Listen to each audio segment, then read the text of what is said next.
Hello guys, I'm DJ Delta Zero, and in this video, I will be going through my top 5 songs of My Little Pony Season 5. Before I begin, I'd like to quickly thank you all for helping me reach 20,000 subscribers, and for those who are also subscribed to Time, for helping him reach 100,000. We couldn't have done it without you guys, and your support really means a lot to us. I'll be making a proper 20,000 subscribers special in the future. I'll try to get that done soon, and I hope you guys will like it. Now, getting back to the top 5 songs, this list only reflects my opinion. It's fine if you disagree with it, but please don't hate on me if I didn't include your favorite song, or if my favorites were the ones you disliked the most. For each song, I will discuss why I like that song and perhaps a few things that I disliked about the song. When making this list, I not only thought about whether the song sounded good, I also thought about how well it fits in context, specifically how well it works with the episode it was featured in. After I show you my top 5, I'll also go through some honorable mentions. So, without further ado, let's begin. Number 5. The Rules of Rarity. At first, I didn't really like this song because it's basically Art of the Dress version 2. Furthermore, Art of the Dress is one of the classics from this show, whereas Rules of Rarity doesn't seem like it'll last as long as its predecessor.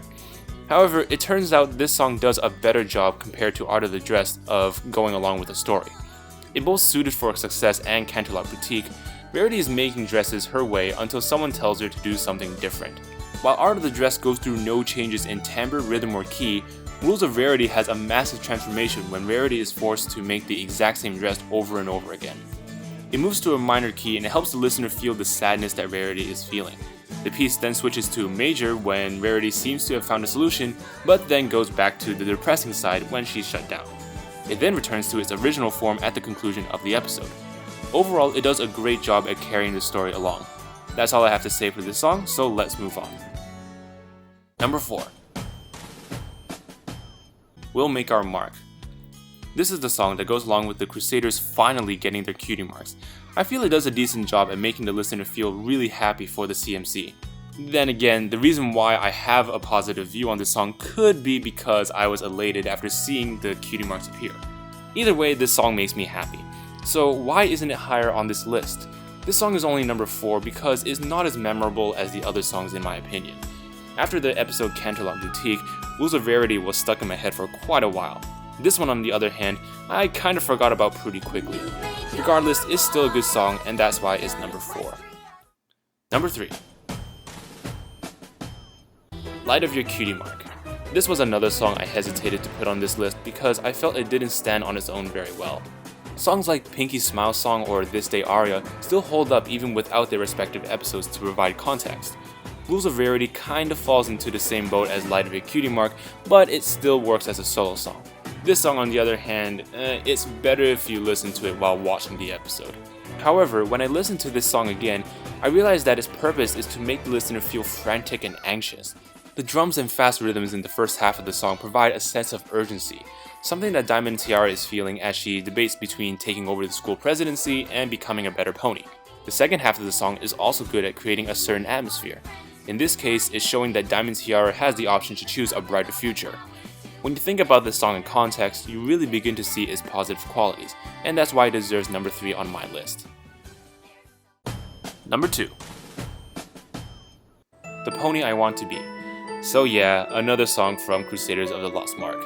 I didn't want to include 3 songs from the same episode into my list, but the songs in this episode were pretty good. One of the purposes of this song is to show Diamond Tiara's predicament. We can see the struggles that she's facing with who she is and what she's meant to be. Beyond that, it also makes us feel sad for Diamond Tiara.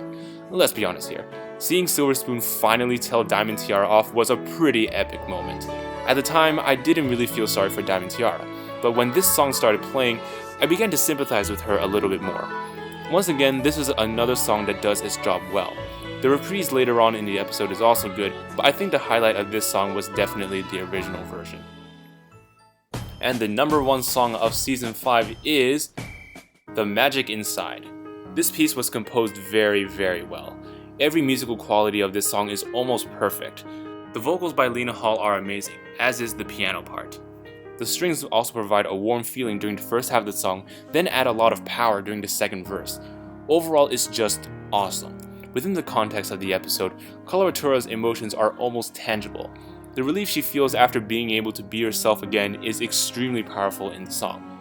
The one tiny problem I have is that there are some sections where the parts don't match up. Sometimes Coloratura is singing a little bit too fast or a little bit too slow. However, I read somewhere that the song was recorded rather quickly in a casual setting. Actually, since Coloratura is singing this piece live, it makes sense for her singing to be a tad off. Anyway, if this is the only problem I have with this song, then it deserves a 10 out of 10 and the #1 spot. So now here are some honorable mentions. I'll Fly. I really liked this song back when it was first released, but I didn't get as big of an emotional response as I did when listening to the other songs. Also, I would have liked it if they had added more instrumental parts or maybe even more vocals to give the song a wider sound. The Spectacle. This song could have been pretty cool, but the problem was the context it was in. The episode is meant to go against taking advantage of other people, and the fact that this song is paired up with Coloratura's evil manager makes you kind of feel that auto-tuning and synthetic instruments are bad qualities. It's almost like the episode is saying that since the effects were made by a bad guy, it automatically makes his special effects bad. And the thing is, so many modern songs use sound effects to enhance their sound quality. Yes, music with no technological interference is good, but synthesizers and auto-tuning are products of our society. They're not all bad, they're not all good, they're just there, and using them shouldn't be viewed as a negative thing. What I'm trying to say is that if this song were expanded into a full proper song and then released as a single, it could do pretty well on the market. Until then, this song will just be an honorable mention. Unleash the Magic. Yeah, the main reason it's not on my list is because it's not actually from a season 5 episode. It's from the 3rd movie. However, if I were to put this song on my list, it could probably go as number 3 or maybe even number 2. We didn't get any villain songs in season 5, which is unfortunate because I really like dark songs. Sure, In Our Town is technically a villain song, but is more creepy than it is evil and dark. Unleash the Magic was great at building up tension and suspense. I do wish Principal Cinch sang properly in the song, but oh well, it's still pretty awesome. The last honorable mention here is going to be My Past Is Not Today. Again, it's not a season 5 song, and that's basically all I have to say about this one. So I hope you like my list. Let me know in the comments below what you thought were the best songs of season 5. That's going to be it for this video, and I'll see you again when I make my next transcription.